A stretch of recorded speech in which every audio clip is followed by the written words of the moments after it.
Hey, how's it going everyone? Welcome to round 7 tips.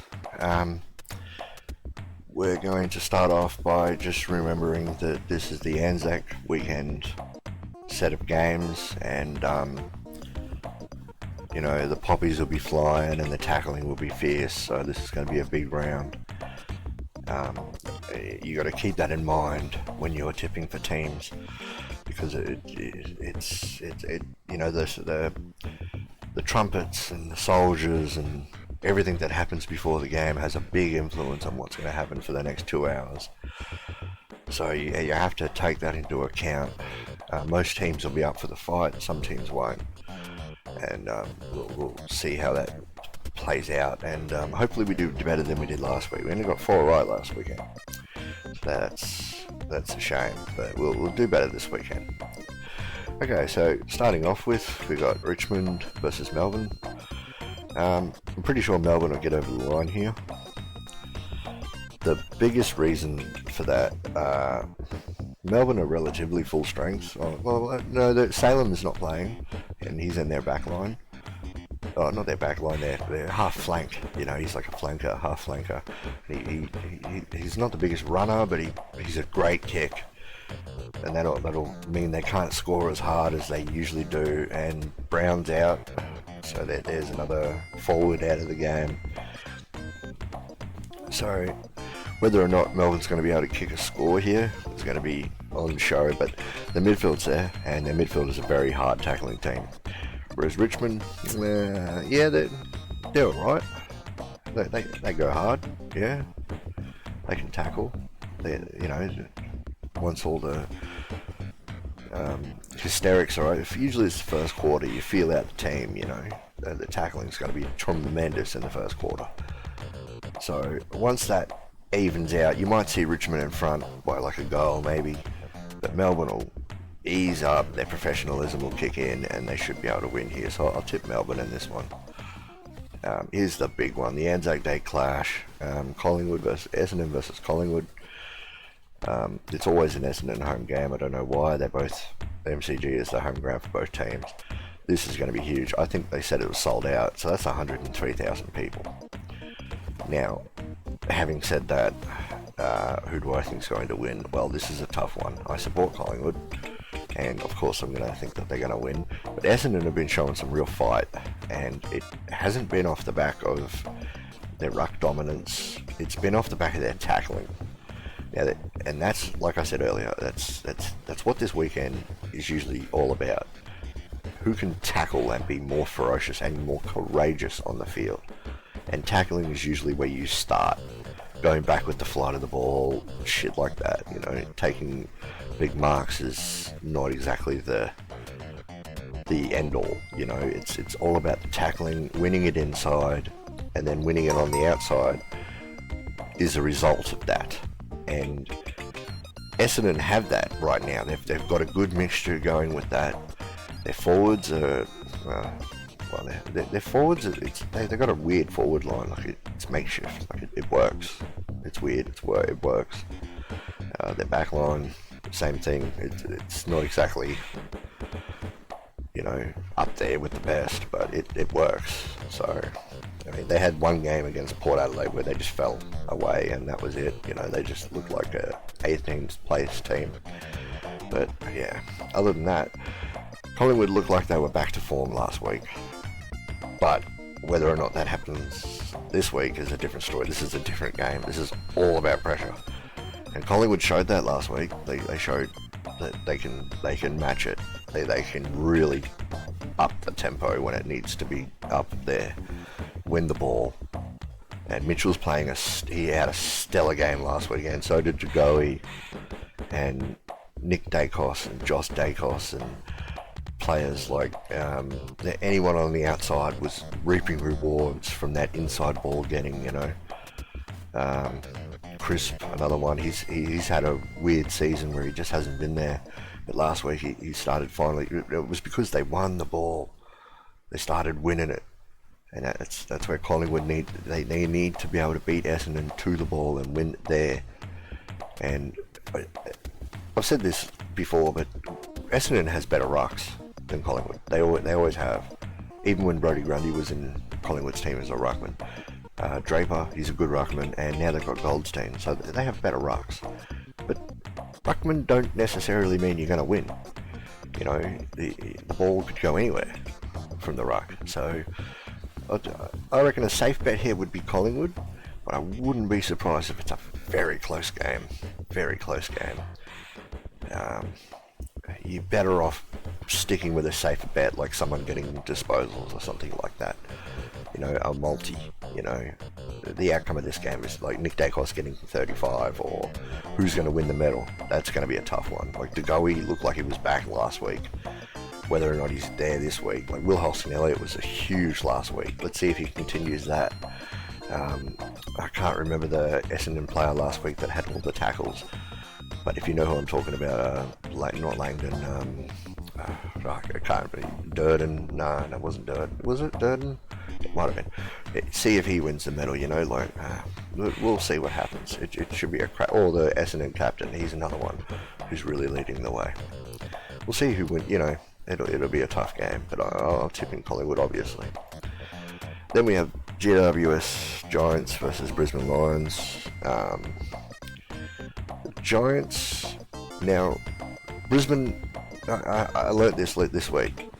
The Giants have a problem when the ball goes forward. They are ranked third, and everyone was talking about them last week because they were first. And they was like, oh, they're going to win the premiership. They're a great team. You know, no one can stop them. And then someone pointed out this week that whenever the ball hits the ground in GWS's forward line, they're actually the fourth worst team at losing to the score. Like, that ball will be picked up by a Brisbane Lions player and they'll kick goals. And Brisbane have those players, a lot of them. And as long as it's not raining this week, like it was last week, you can't write Brisbane off because of a bad weather game. I mean, yes, to be a good team you need to be able to play in all conditions, but last week was just a blimp on the radar. I reckon Brisbane will win this game, and I reckon they'll show the Giants who's boss. Because the ball's going to go in there, and people like Charlie Cameron and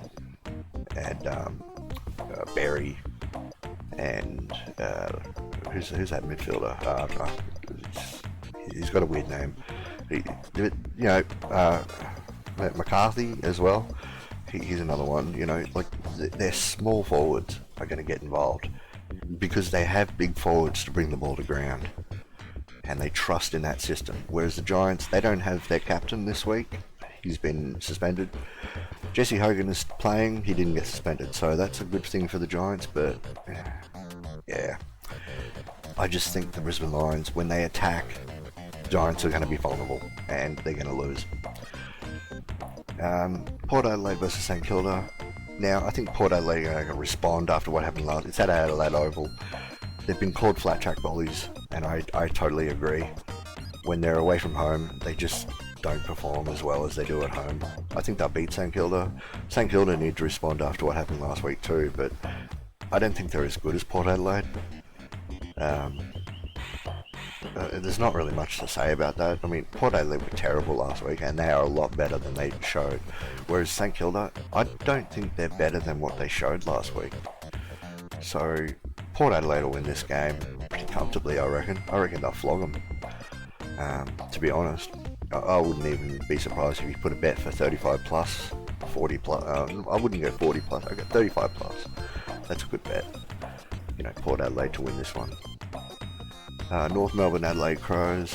I think Adelaide will win this game. Bloodstone Arena, that's in Hobart. Yeah, down in Tasmania. Windy weather. It's hard to kick. The ball's unpredictable when you kick it because it's windy. That's just what you get with the Tasman Sea. That's why when they build the stadium down there, they need a roof because it's okay. Sorry, I have to cut that bit out. Got distracted. So Adelaide Crows versus North Melbourne. Like I said, it's going to be windy down there. Adelaide will win this game. They were really disappointing last week. They should have come away with a win, but then again, I mean, Essendon, what was it, Essendon? Yeah, it was Essendon. They missed so much that it's hard to say. Like, I don't know, Adelaide are a better team than they're letting on.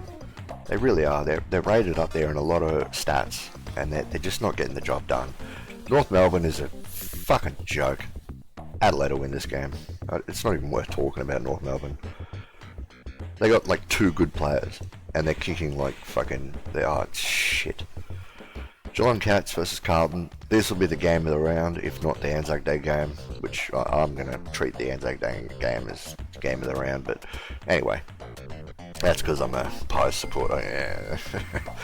But yeah, Geelong Cats versus Carlton. Carlton got momentum. They had injuries last week, and they showed the Giants who's boss. Whether or not they can continue that is a different story. But Geelong, they haven't really picked any big fish. They haven't caught any big fish yet. This is their opportunity to catch some big fish. So can they stand up against Carlton? I don't know if they can. It's at the MCG, which, you know, it's not Geelong's home ground. Carlton, you know, they got no out. They got injuries, but they're the same team as last week, and they got the job done against arguably the best team in the comp. And now Geelong are the best team in the comp, and it's like, well, okay, well, we'll just go again. So I think Carlton probably win this game too, but I will be watching it, and I don't really care who wins. I have to cut that bit out too. Sorry about that. Anyway, so yeah, Carlton will win this game. I think, but I wouldn't be surprised. I want it to be a close game. So, you know, like Geelong, this will be close. This will be a really close game. That's how Geelong play. You know, they're a good team. And Carlton, you know, it'll be close. I think Carlton will win. Fremantle versus Western Bulldogs. Fremantle, I heard on Sen Radio, we gave them a mulligan last week. A mulligan, really? I don't think so. Nah. Western Bulldogs, they should be winning a lot more games than they are. They almost beat the Cats, and then they just played like shit the week after. So, you know, it's hard to explain the Western Bulldogs, but Fremantle, they're all about tackling, and like I said earlier, that's what it all comes down to. In the first quarter, if you can tackle really hard, like really fucking hard, for the rest of the game, they'll remember that, and they'll be like, oh shit, what are we going to do? And Western Bulldogs, they have players that can absorb that kind of pressure. I don't know if Liberatoro's playing. He got a concussion protocol, so he was out for 14 days. That's the system, that's what the doctors tell you, and you have to abide by it. So he'll be back, I think. I don't know, they don't give you the teams until a day or two before the game. So, yeah, if Liberatoro's playing, the Western Bulldogs should easily beat the Dockers, but they're hard to score against. West Coast showed how it's done last week, which was, you know, it was weird, it was an anomaly. But, yeah, the Dockers don't really have scoring power, whereas Western Bulldogs do. And their midfield and their backline's not bad. Bailey Dale was magnificent last week against St Kilda. Whether or not he gets shut down, I don't know. You know, they might target him. But I'll tip Western Bulldogs here. Okay, Gold Coast Suns versus West Coast Eagles. I don't trust the Suns anymore. But having said that, West Coast Eagles, they're resting Harley Reid this week. The kid's been under a lot of pressure. He is just a kid after all. He's played 5 really good games, and he finally got 2 wins, and he's been, I wouldn't say he's been carrying the team, because he hasn't, because like players like Kelly, Yo, they've come back into some form, finally. They're doing really well. Yo can, he's so underrated. Like, he can lead a team. In fact, he should have been a captain at one point in his life. It's just unfortunate that he was surrounded by other people who were the captain before him. So it was like, you know, well, yeah. And now he's too old to be captain. So it's unfortunate for him, but he is in form for West Coast. Suns, well, like I said, they're unfucking predictable. You can't trust them. you just can't trust them. Like, the betting here looks like, oh, Eagles should easily lose, but I think this will be close and the Suns will just pull away and they'll win. It'll just be one of those training drills, like, oh, we're in front by 2 goals, you know, and then a quarter goes by, now we're in front by 4 goals. And they'll just slowly egg away and West Coast won't be able to control. They'll play well, but they won't be able to get close.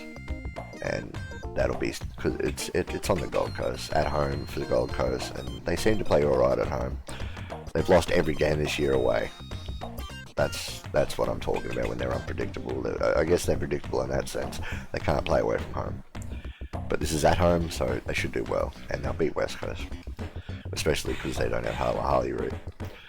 Hawthorn versus Sydney. Hawthorn got into some form last week, but Sydney will win this game. No-brainer. No, absolutely no-brainer. This is Sydney all the way. I'm not going to go into details why, because they have such a better team. It's just, on paper, this is going to be either a fucking flogging, or they're going to win by, like, 30, 40 points. They're just going to win. That's all they're going to do. They're going to get the job done. So, yeah, we'll just go over it. Melbourne, Collingwood, Brisbane, Port, Adelaide, Carlton, Western Bulldogs, Suns, and Swans. So yeah, they were my bets. If you like this video, don't forget to like. If you want to see more, subscribe. I do gaming videos as well on the channel. You can check those out if you want. If not, doesn't bother me. I just do this for fun. Shits and giggles. As always, be good to your mother, and I'll see you next time. Peace.